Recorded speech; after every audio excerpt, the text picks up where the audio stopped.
tala fo tala nei fo taia o melo li tio polensia. Wa si tia inele tau le swa mol masino apeli la lu o lima.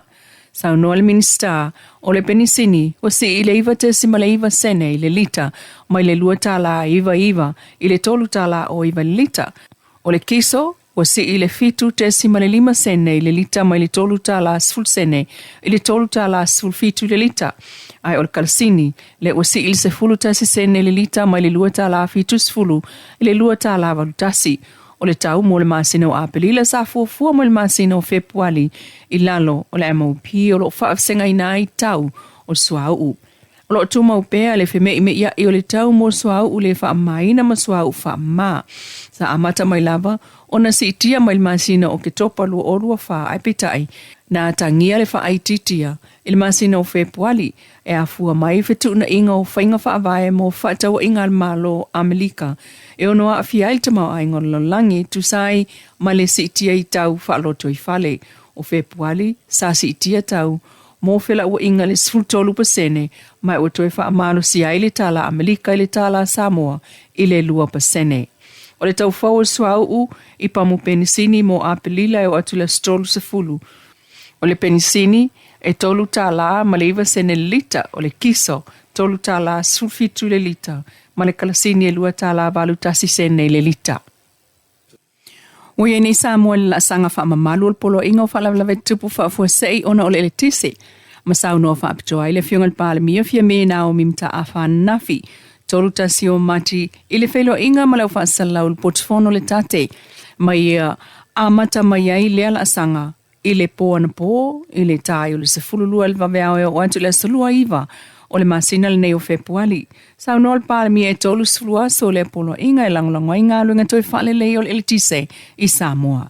Ma e avea ai le nei a vanoa o te tuina tuai se whaamatalanga. I le tūlanga o lo ta oto ai nei a tātou ngā luenga. O le asolima o aperila o le tausanga nei, o le afuafua e taunu mai ai ni afi tele mai fafo, ua lisi na mai mo le toe whaalelei o le au nanga mo le motu i upolu, a o tali ai le taunu mai o afi tū mau i le masina o au kuso le tausanga lava le nei. Ua mai a o na whatauina tō tonga mo o mia mo le whaalelei o afi tele i fianga, ma o lo o talia le taunu mai mo le toe whaalelei a ato ai o au nanga tau elitise. O le lona tolu, o le whaamautuina i se taimi vave, le whaatinonga o poloketi mo madosi anga whaafowina o renewable energy. E tali atu ai i le si ipea o manaonga tau elitise. O le nei polo inga, o le a whaamalu mo le tolus fuluaso, ma o le a langolango ina ai tau mawhainga uma a le tātou malo. Sau noa le fiongal pale mia o whai al whai unga tali fwoi tau atuai i le tūlanga maa le alele o iei nei le tau whaasosua ino le elitise, whaapea a fianga i le tunu o au fiai. Mua wa a fianga i tangata lau tele mel saunga le mua whale ma mea tō tino tau elitise o whaaleanga. Lua o a fianga tau soifua malolo ino tangata lau tele mai le whaatama i ino o loa tau mafa tuu aisa ele ngata i whale o loa ma whale si i atoa. Lona tolu, o a fianga i pisinisi mati na elo wha moe ai, le tamao a inga o tangata lautele, ma le lona wha.